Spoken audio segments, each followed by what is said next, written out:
Everyone, this is Arpita, your walk in with herpes. मैंने बहुत time से ऐसे लॉन्ग फॉर्मेट में वीडियो नहीं बनाई थी, but finally I am here to tell you how to write in your university examination. I know आपके life का ये पहला एग्जाम नहीं है, but trust me, this exam is very different from your board examinations as well as your school exam.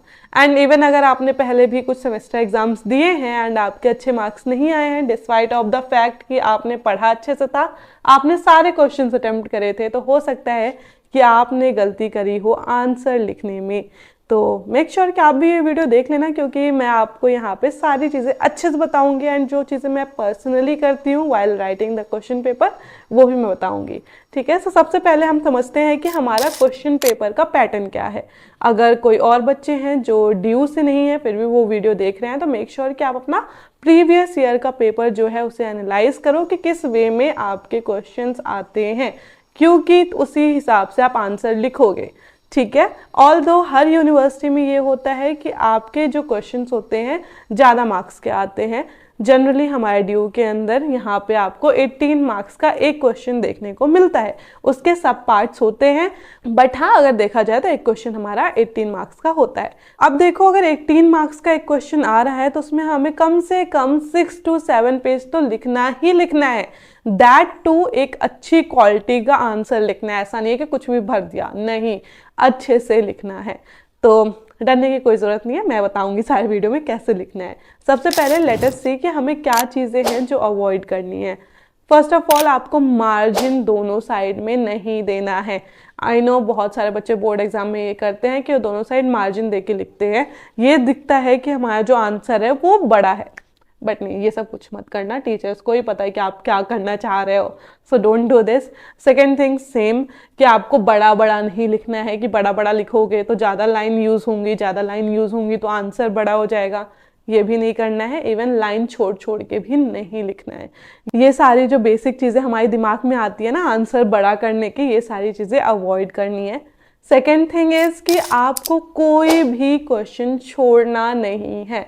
कुछ भी आता है कुछ भी लिखना है, बट छोड़ना नहीं है, क्योंकि अगर आप क्वेश्चन छोड़ते हो 18 मार्क्स का आपका पूरा क्वेश्चन खराब। छोड़ना तो बिल्कुल नहीं है। क्या करना है आगे आने वाले वीडियो में मैं आपको बताती हूँ। तो चलिए अब देखते हैं कि हमारी क्या स्ट्रैटेजी रहेगी क्वेश्चन को लिखते वक्त। तो देखो, अगर हमारा 18 मार्क्स का एक क्वेश्चन आ रहा है तो वहाँ पे एग्जामिनर को भी पता है कि बच्चों को बड़ा आंसर लिखना है, तो आपसे बड़े क्वेश्चन ही पूछे जाते हैं। ऐसा नहीं है कि कोई ऐसा क्वेश्चन पूछ लिया जिसमें सिर्फ आप 3 से 4 लाइन लिख सकते हो एंड एग्जामिनर आपसे एक्सपेक्ट कर रहा है कि नहीं बेटा 3 से 4 लाइन नहीं, 3 से 4 पेज लिखो इसके। नहीं, ऐसा नहीं होता है। उन्हें पता है कि वो क्या क्वेश्चन पूछ रहे हैं एंड आप कैसे लिख सकते हो। वो अलग चीज़ है कि हमें नहीं आ रहा है, हमें नहीं समझ में आ रहा है कि इसे इतना बड़ा कैसे लिखे। तो चलिए मैं आपको 3 से 4 पैटर्न बताती हूँ जिस तरह से आप अपना यूनिवर्सिटी एग्जाम लिख सकते हो। And I will suggest you कि आप सारी चीज़ें ना मिक्स करना, कुछ चीज़ें एक पैटर्न से कुछ चीज़ें दूसरे पैटर्न से उठाना, ताकि आपका जो आंसर है वो काफ़ी अच्छा निकल के आए। एंड लास्ट में 1-2 मैं आपको बोनस टिप भी दूंगी जो कि आपका आंसर सच में थोड़ा सा लेंदी बना सकती हैं विदाउट डूइंग एनीथिंग। कुछ ज़्यादा उसमें मेहनत भी नहीं करनी है। So first pattern is very easy, very basic. Start with an introduction. I know थोड़ा सा बैकग्राउंड में आपको कंस्ट्रक्शन की आवाज़ आ रही होगी। आई विल ट्राई कि एडिटिंग में सही हो जाए, बट नहीं होता है तो प्लीज़ प्लीज़ प्लीज़ मैनेज कर लेना। सो या आई वॉज सेइंग कि start with an introduction. Introduction ऐसा नहीं है कि आपने हेडिंग डाली इंट्रोडक्शन उसके बाद लिखना स्टार्ट कर रहे हो, नहीं, आपको थोड़ा सा प्रेजेंट करना है कि जो भी टॉपिक आपसे पूछा जा रहा है क्वेश्चन में उसके बारे में थोड़ा सा इंट्रोडक्शन दो विदाउट हेडिंग डाले। ठीक है, 4 से 5 लाइन कम से कम कवर करो। अगर कुछ अच्छा टॉपिक है, ज़्यादा लिख सकते हो तो थोड़ी सी ज़्यादा लाइन्स ले लो। ठीक है, उसके बाद explain the answer, write down advantages, disadvantages, summary, conclusion, सारा कुछ लिख दो। इससे आराम से आपके 5 से 6 पेज तो भरेंगे ही भरेंगे, कोई नहीं रोक सकता। And generally this one is for हमारे ह्यूमैनिटीज़ एंड आर्ट्स वाले बच्चे, क्योंकि उनसे जनरल टॉपिक में ज़्यादा क्वेश्चन पूछते हैं, तो आप इस ट्रिक को डेफिनेटली यूज़ कर सकते हो। एंड आपके ऊपर है कि आप कितने एडवांटेजेस, कितने डिसएडवांटेज, कंक्लूजन कैसे लिख सकते हो, एक समरी आखिरी में कैसे दे सकते हो।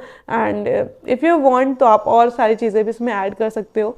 अगर आपको कुछ कॉन्ट्रडिक्शन वगैरह ऐड करना है तो। Second pattern is to use flow charts. आप फ्लो चार्ट की मदद से एक आंसर को काफ़ी ज़्यादा प्रेजेंटेबल प्लस लेंथन कर सकते हो। आई नो आप सोच रहे होगे फ्लो चार्ट से तो हमारा और ज़्यादा आंसर छोटा हो गया। नहीं, स्टार्ट विथ एन इंट्रोडक्शन तो आई सजेस्ट कि हर पैटर्न में आपको डालना ही डालना है, क्योंकि यार 4 से 5 लाइन आप एक्स्ट्रा ले रहे हो तो जस्ट डू इट, ठीक है। फिर उसके बाद आपको फ्लो चार्ट बनाना है, अच्छे से फ्लो चार्ट से आप सारी चीज़ें समझा दो। देन उसके बाद हर एक चीज़ इंडिविजुअली समझाओ कि हाँ ये है फ्लो चार्ट में, ये वाला एलिमेंट ये है, इसका ये रोल है। तो इससे आपका जो फ्लो चार्ट है वो काफ़ी स्पेस ले लेगा आपके आंसर शीट में, प्लस और ज़्यादा प्रेजेंटेबल लगेगा। तो जो आपके एग्जामिनर कॉपी चेक कर रहा है तो उन्हें भी लगेगा कि बच्चे ने एफर्ट्स करे हैं, कितने अच्छे से सारी चीज़ें समझाई हैं। तो आपके पेज तो भरेंगे ही भरेंगे, क्वांटिटी भी होगी, क्वालिटी भी हम ऐड कर रहे हैं। सेम वे में फ्लो चार्ट्स के साथ साथ हम ग्राफिकल रिप्रेजेंटेशन, जैसे हम कहते हैं डायग्राम्स आप यूज़ कर सकते हो, ग्राफ्स यूज़ कर सकते हो, एंड अच्छे से जगह लेकर इन्हें बनाओ ताकि आपके पेज यूज़ हों, प्लस आपका पेपर प्रेजेंटेबल लगे, है ना, आपकी आंसर शीट अच्छी लगेगी। And third pattern would be for my science वाले स्टूडेंट्स। ऑल्दो आप भी पहले के 2 जो पैटर्न है उन्हें यूज़ कर सकते हो, बट आई फील लाइक कि आपके लिए ना आंसर लिखना is very easy, because I am also from BSc background. So I know कि हमें इतना ज़्यादा मगजमारी नहीं करनी होती है, चाहे आपके पास कुछ भी हो, चाहे physics, chemistry, maths, biology, zoology, कुछ भी हो। हाँ तो आपके लिए थोड़ा सा लिखना इजी हो जाता है। प्लस जैसे अब मैथ्स है तो मैथ्स में मेक श्योर कि आप एक स्टेप पे एक चीज़ करो, एक लाइन पे एक स्टेप करो, then move on to the next line छोड़ भी सकते हो आप, क्योंकि आराम से आपका जो मैथ्स है उसमें ऑलरेडी इतनी कचड़ पचड़ हो जाती है, कट करते हैं, कुछ करते हैं, तो आप आराम से लाइन ले लेके स्पेस ले लेके लिखो। मेक श्योर टू ऐड हमारे फॉर्मूलाज, अगर फॉर्मूलाज नहीं है, ग्रुप थ्योरी है, रिंग थ्योरी है, तो मेक श्योर कि वहाँ पे सारी चीज़ें ऐड करो। जो भी आप कॉन्सेप्ट यूज़ कर रहे हो सारी चीज़ें लिखो, थ्योरम्स लिखो, सब कुछ लिखो। And same goes with the physics 1। अगर आप कोई भी डेरिवेशन सॉल्व कर रहे हो, चाहे आपका किसी भी सब्जेक्ट में हो, ठीक है, तो डेरिवेशन में make sure to write each and everything. हमें स्टार्ट करना है with let this be this this this, ऐसे करके पूरा एक्सप्लेन करो, ठीक है। उसके बाद make sure to add each and every formula. इससे आराम से आपकी जो लेंथ है वो बड़ी हो जाएगी आंसर की, प्लस बहुत अच्छा आंसर दिखेगा आपको। जनरली कॉलेज वाले बच्चे ना एफर्ट्स नहीं मारते हैं लिखने में, बस उन्हें लगता है लिख दो यार, पेपर ये खत्म हो, बला हटे। बट नहीं, हमें अच्छे से पेपर लिखना है क्योंकि हमें अच्छे मार्क्स चाहिए, राइट। सो हाँ, and same goes with chemistry. अब जैसे आपके पास कोई मैकेनिज्म है तो make sure to write in stepwise. हम क्या करते हैं, जैसे अपनी रफ में बना रहे होते हैं, एरो लगाया आगे बढ़ गया, एरो लगाया आगे बढ़ गया, नहीं यार, स्टेप वाइज लिखो। Step 1 west will abstract proton, then step 2 करो कि न्यूक्लियोफाइल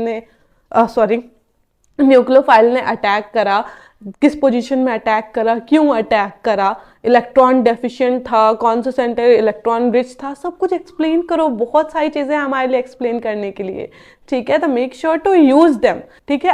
एंड ऑल्सो बहुत सारे मैंने देखा है लोग क्या करते हैं कि डेरिवेशन में डायग्राम्स नहीं बनाते। भाई डायग्राम बनाओ तभी तो टीचर समझेगा कहाँ पे इंटरफेरेंस हो रही है, क्या हो रहा है, ठीक है। तो make sure to add diagrams in हमारे डेरिवेशन, ठीक है। एंड जो हमारे बाकी बच्चे हैं उन्हें भी, अगर उनके में भी कुछ डेरिवेशन है या फिर ऐसी चीज़ें हैं जो हमारे साइंस वाले बच्चों से कोरिलेट होती हैं, तो आप भी बेशक इसे यूज़ करो एंड अपना आंसर अच्छे से लिखो। अब जैसे मैंने आपको बोला था कि आपको आंसर नहीं छोड़ के आना है, तो कैसे नहीं छोड़ोगे आंसर वो भी बताती हूँ।